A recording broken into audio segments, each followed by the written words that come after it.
Students, today we'll see about time response specifications of second order system. So we'll find the expression for rise time, peak time, settling time, peak overshoot of a second order system studied and dynamics for the underdamped system, which we have taken servo mechanism system. So rise time. Already we have an equation for rise time TR when we saw in the previous lecture for time response specification. Using that equation, we'll find the rise time TR for second order system. So the rise time TR is obtained when C of t reaches unity for the first time.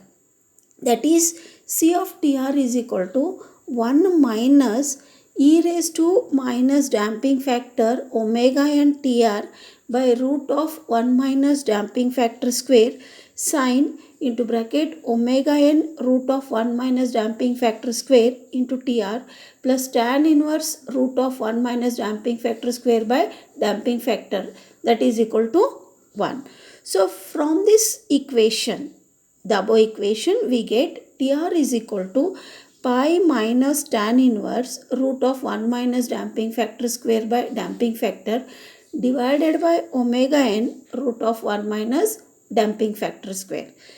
For damping factor greater than 0 and less than 1, so it is the tan inverse root of 1 minus damping factor square by damping factor should be greater than 0 and less than pi by 2.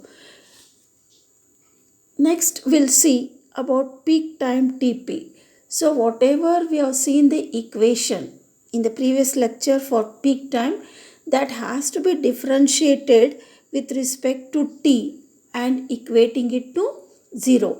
So dC of t by dt is equal to damping factor omega n divided by root of 1 minus damping factor square e raised to minus damping factor omega n t sine into bracket omega n root of 1 minus damping factor square t plus tan inverse root of 1 minus damping factor square by damping factor minus e raised to minus damping factor omega n t by root of 1 minus damping factor square omega n root of 1 minus damping factor square cos omega n root of 1 minus damping factor square t plus tan inverse root of 1 minus damping factor square by damping factor is equal to 0. So taking the reference of equation as related to that previous figure, so above equation can be written as sine omega n into root of 1 minus damping factor square t plus phi into cos phi minus cos omega n root of 1 minus damping factor square t plus phi the whole into sin phi is equal to 0, or sin omega n root of 1 minus damping factor square is equal to 0. So the figure for that has been shown. Damping factor, then root of 1 minus damping factors, then angle phi, then 1. So this figure has been drawn with respect to that. So you can refer these equations. Next, the time to various peaks is given by omega n root of 1 minus damping factor square t is equal to 0, pi, 2 pi, 3 pi. Since the peak time corresponds to the first overshoot, Tp is equal to pi divided by omega n root of 1 minus damping factor square. So this figure is going to show percentage MP and omega n Tp for different damping factor ranging from 0, 0.2, 0.4, 0.6, 0.8, 1. So you can see omega n Tp curve and you can see MP curve. Okay. You can see the MP curve which has been shown in this figure. Omega n Tp is from 3.4, 3.8, 4.2, 4.6, 5. percentage MP. Both the curves of MP and omega and TP have been shown in this figure. Then whatever is the first undershoot, it will occur at T is equal to 2 pi by omega and root of 1 minus damping factor square. The second overshoot at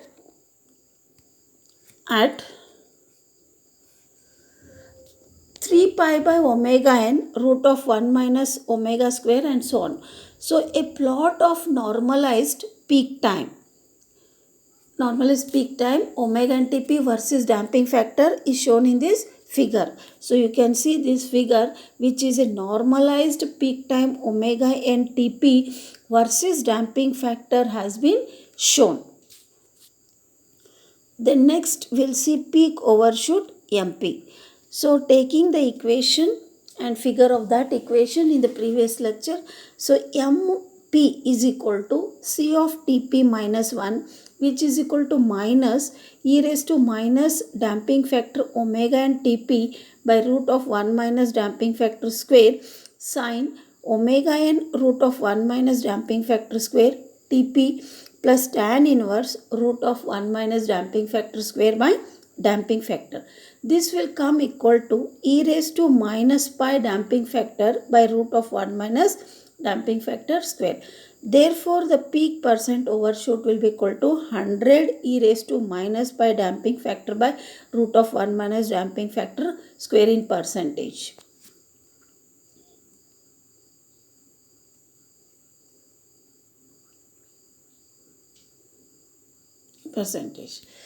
Then, as seen in the previous figure, the peak overshoot is a monotonically, you can see this figure, the peak overshoot is a monotonically decreasing function of damping. So you can see as damping is increasing, the peak overshoot MP is monotonically decreasing and it is independent of omega n. So it is therefore an excellent measure of system damping.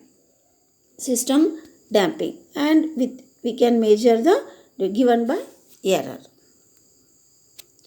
So this figure is going to show the time response. Second, you can see omega and T versus C of T.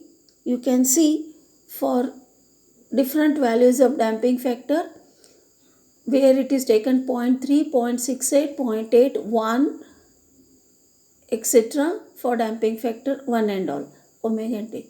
Then there is a plus or minus 5% tolerance band. Then C of T is plotted from 0 to 1.2, omega and TP from 0 to 12. So the curves for 0.43, 0.68, 0.8, 1 has been shown. Similarly for if damping factor is 0.68 where it touches, then you can see first discontinuity and second discontinuity. Then this figure is going to show the normalized settling time versus damping factor. So we'll see about this settling time. Okay, the time response C of T for damping factor less than 1 oscillates between a pair of envelope before reaching steady state. The transient is comprised of a product of an exponentially decaying term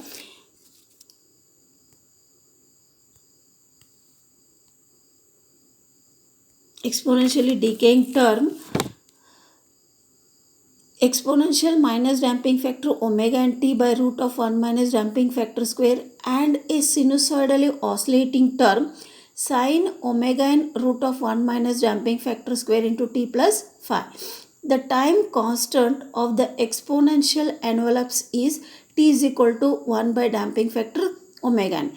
So it is observed that this time constant is equal to 2 tau, where tau is motor time constant.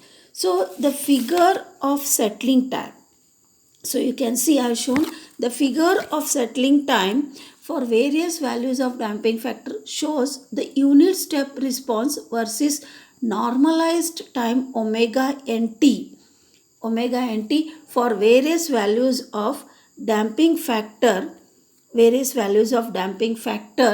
as well as tolerance band. So this is a figure that is going to show unit step response versus normalized time omega nt for various values of damping factor as well as tolerance band. The figure clearly indicates that as damping factor damping is reduced from the value of unity, normalized settling time decreases monotonically till the first overshoot just touches the upper limit of tolerance band. So you can see as damping factor is reduced from the value of unity, normalized settling time decreases monotonically from the value of unity. Normalized settling time decreases monotonically till the first overshoot just touches the upper limit of tolerance band. You can see it just touches the upper limit of tolerance band. When the damping is decreased further, omega and Ts suddenly jumps up. So the plot of omega and Ts versus damping factor is shown in below figure. So you can see plot has another discontinuity corresponding to the first undershoot touching the lower limit of tolerance band. So lower limit of tolerance band and similar discontinuities occur corresponding to each overshoot and undershoot respectively, touching the upper and lower limits of tolerance band. So they are touching the upper and lower limits of tolerance band where the tolerance band is shown 5%. Okay, so the normalized settling time omega and Ts is the least at the first discontinuity. So whatever is this normalized settling time omega and Ts is the least at the first discontinuity. Here is the first discontinuity, omega and Ts is a least. Okay, damping factor is equal to 0.76 for 2% tolerance band and it is 0.68. So here it is shown 0.68 for 5% tolerance band damping factor. That is why control systems are normally designed to be under damped. Then whatever are the many control systems, they are designed to have even lower damping because almost all practical systems possess some Coulomb frequency and urgent and other non-linearities. Then as whatever are these non-linearities exist, they introduce steady state error. These non-linearities do not appear in the linear mathematical model. Why they do not appear in the linear mathematical model? In order to compensate for error introduced by them. So linear system is designed with somewhat higher gain and hence lower damping. Since damping is equal to 1 by 2 into root of kV2, then the approximate expression for settling time can be easily obtained by finding the time when the envelope of the damped sinusoidal enters the tolerance band. The approximate expression for settling time can be easily obtained by finding the time when the envelope of the damped sinusoidal enters the tolerance band. Considering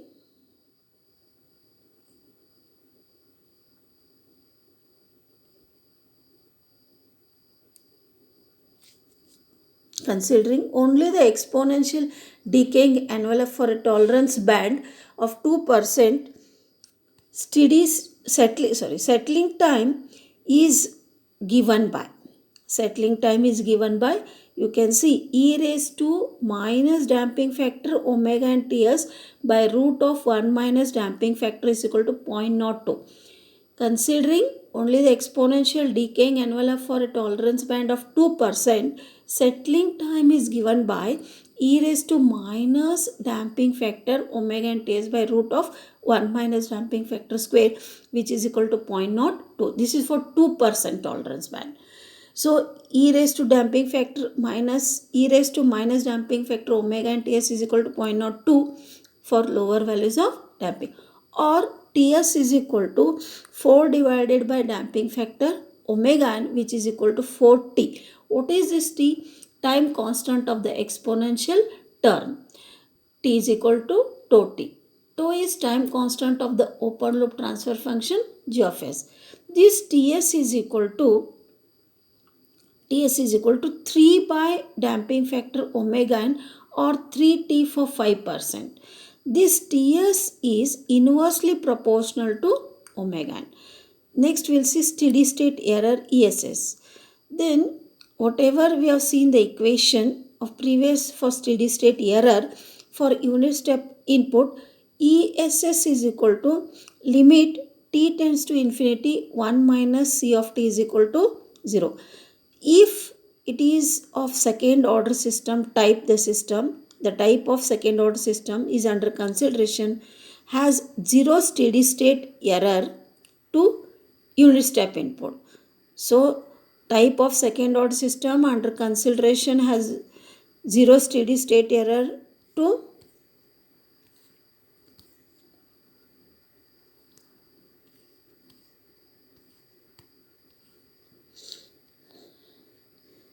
unit step input. The response to a unit ramp input R of t is equal to t, R of s is equal to 1 by s square is given by c of t is equal to Laplace inverse omega n square by s square into bracket s square plus 2 damping factor omega ns plus omega n square, which is equal to t minus 2 damping factor by omega n plus e raised to minus damping factor omega n t by omega n root of 1 minus damping factor square sine into bracket omega n root of 1 minus damping factor square t plus 5 for damping factor less than 1.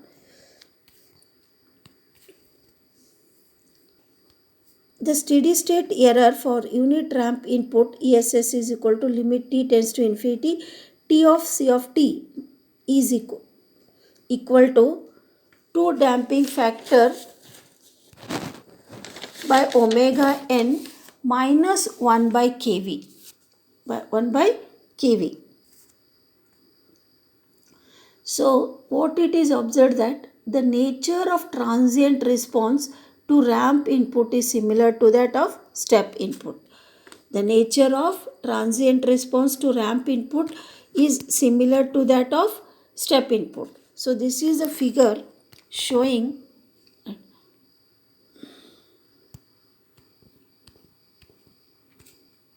okay.